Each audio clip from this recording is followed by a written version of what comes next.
The Lakers make a trade that isn't thrilling, it's just sensible. Is Dave Roberts growing weary of Craig Kimbrell's act? And will the next surge of elite Kings prospects actually come on defense? Good morning, I'm James. This is your daily dose of sports and snark for the greatest sports city in the world, Los Angeles. This is Faithful Angelenos. It's August 25th, 2022. I have to hurry through this because about 5 minutes ago, the fire alarm in this rat bag hotel went off, and I want to make sure that I'm not burnt to a cinder before I post. I want to thank the new subscriber who joined us yesterday. If you like the content about LA sports that we've been putting out, clickety-clack the like button. Clickety-clack the subscribe button. There's a notifications bell. Hit that. It'll let you know when we drop new content. Sharing is caring. Let people know we exist. And by all means, comment, because we've got lots to talk about. Now, before we get to all the big news that's been going around LA, let's take a quick look at the scoreboard. Last night at the Ravine, Andrew Heaney struck out 10. Austin Barnes went 2 for 4 with a home run and 4 RBIs. Dodgers 12, Milwaukee 6. Dodgers lead is extended to 19 and a half in the NL West. By the way, there's no game scheduled today, and I need to make a correction. I misread the calendar last night. I'm a huge Galaxy fan. I was totally looking forward to a match last night. I was wrong. I sincerely apologize. I hate being wrong. I really do. Now, late last night, news broke from a variety of sources that the Lakers had made a trade. It wasn't the one that had the blogosphere going bananas for about 6 months. It's just a solid one. The Lakers sent Talen Horton-Tucker and Stanley Johnson over to the rebuilding Utah Jazz in exchange for Patrick Beverley.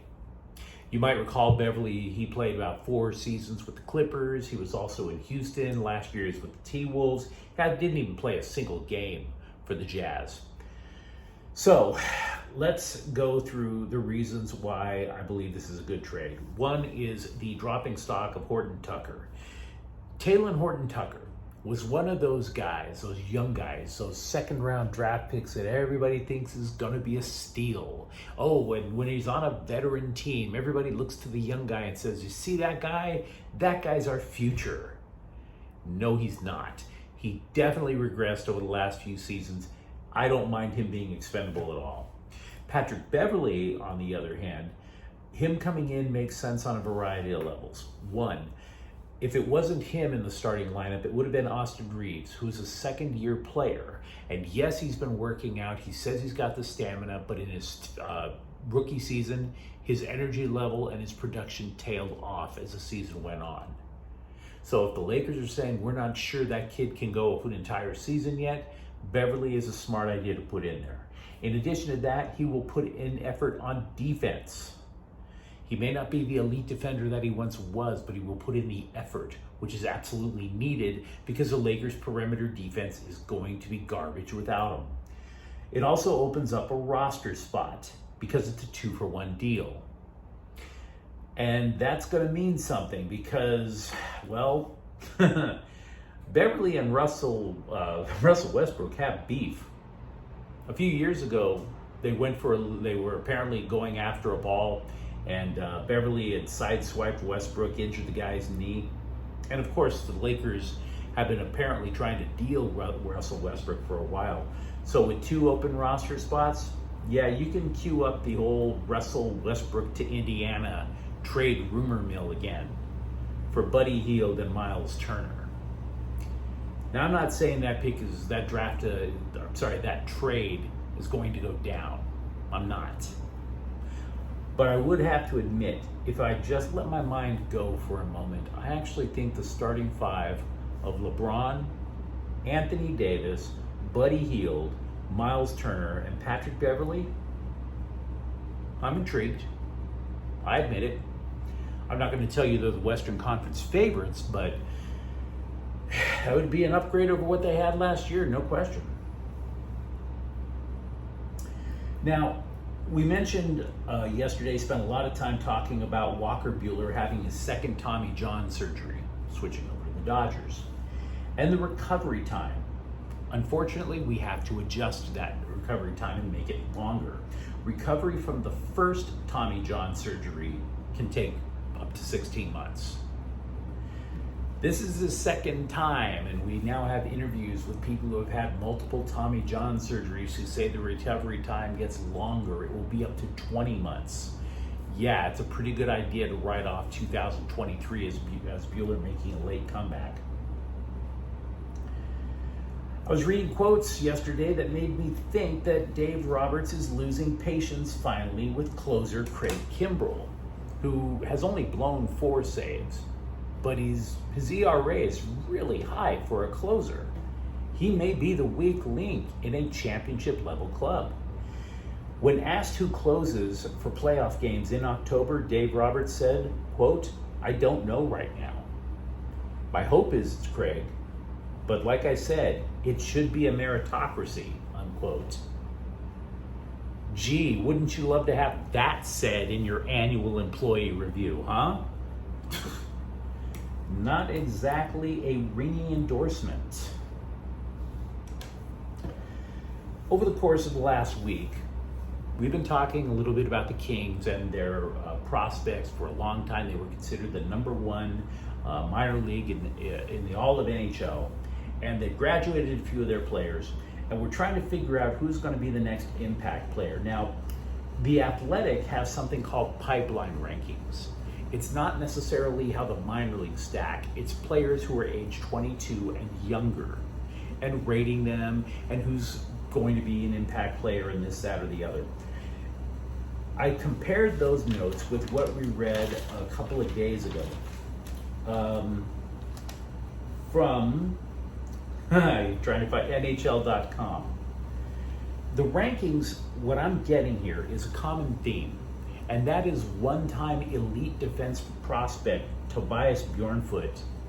His stock is falling, in my opinion, from what I'm reading, because you're getting a whole bunch of defensive prospects who are ranked higher now than Bjornfot, even though Bjornfot played the entire season with the LA Kings last year. He's still under 22, right? So, who is ranked higher now than Thomas Bjornfot on defense for the Kings and their future players? Brandt Clark. He's number 3 on the list. Not number 3 behind Bjornfot. He's number 3 behind Quinton Byfield and Arthur Kaliev, who've already made the team. According to The Athletic, Clark rates at least as a second pair defenseman. Recall that Bjornfot didn't even play in the Stanley Cup playoffs last year. That's how far his stock has dropped. So Brandt Clark's minimum is the second pair. In addition to that, Jordan Spence has apparently leapfrogged Tobias Bjornfot, as has Kirill Kirsanov. And yes, I struggle with some of these youngsters' pronunciations, but both of them now rate higher for their futures than a guy who's already playing in the NHL. Now, regarding the others that are rated as impact players, and by the way, The Athletic is not saying these kids are going to be playing next year, but other people who are ranked higher, Quinton Byfield and Arthur Kaliev are still there. Yes, they are in the NHL regulars, but they're under 22. But the other ones would include winger Samuel Fagemo, but they have to make a decision on him because the waiver deadline for his experience as a minor leaguer, that's coming up soon. And of course, we also haven't heard these names before, Rasmus Kupari and Alex Turcotte. So the Kings have some decisions to make. One with Fagemo, and 2 on defense. Is Bjornfot going to be trade bait potentially? We're getting an idea of where the USC Trojans ranked. ESPN, not just in rankings in terms of sports writers or coaches polls, but ESPN ranked all 131 college football teams in tiers. The Trojans are in tier 4, titled They Might Be Back. It's a 3-team tier with Miami and Texas.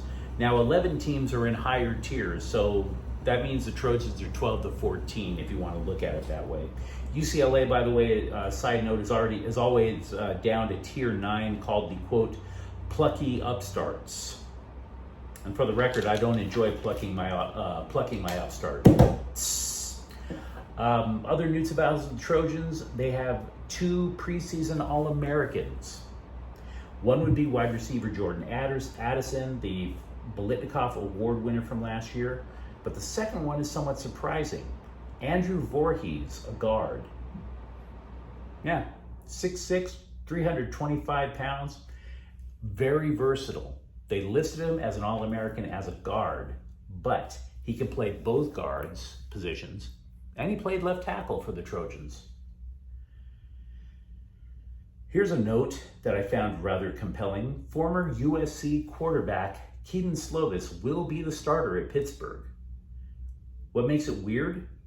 His first start is September 1st against West Virginia, and the Mountaineers are expected to start former USC quarterback JT Daniels, who was injured at a USC game in a season opener against Fresno State. The guy's knee was blown out, and that injury sidelined him, and the guy who came in to replace him was Kedon Slovis.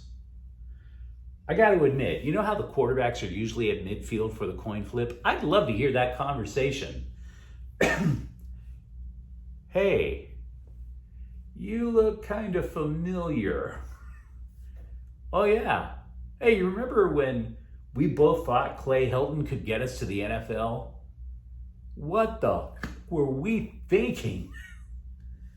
I mean, how could you possibly? I remember I was jogging out. There I was jogging out onto the field while you were being carted off, crying like a little punk over your busted up knee. Yeah, what were you thinking? Oh, really?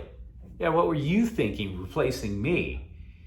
You had so many concussions, I'm surprised you could still zip up your fly, bro. Yeah, Clay Helton. We thought that highly of him. That would be a wonderful conversation before Pitt versus West Virginia, wouldn't you say? The Chargers. Wide receiver Joshua Palmer has cleared concussion protocol. He's back on the team practicing.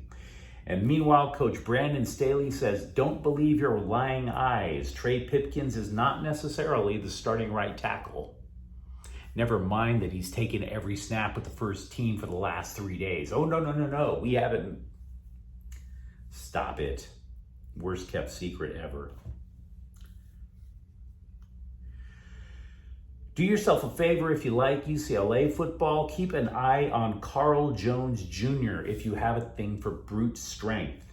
He started out as a safety. He's moved to inside linebacker. Now he's an edge rusher. Dude, are you sure you don't want to play nose tackle? You're slacking on us, bro. Slacking on us. Here's a note about the Rams. Jalen Ramsey's progress from shoulder surgeries. Well, in a joint practice with the Bengals, he almost swiped a pass from Joe Burrow. It would have been a pick six if it was an actual game. Ramsey says he's not 100% yet. And by the way, also in that joint practice, Matthew Stafford and the defensive line allegedly looked very sharp.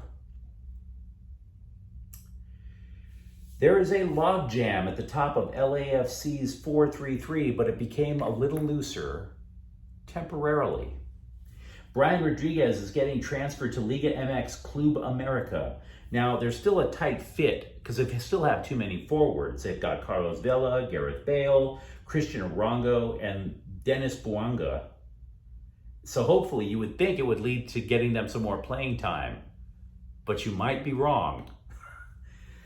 Rodriguez had a designated player contract, and there's rumors linking LAFC to Spanish striker Christian Tello. So it's all offense all the time with the black and gold.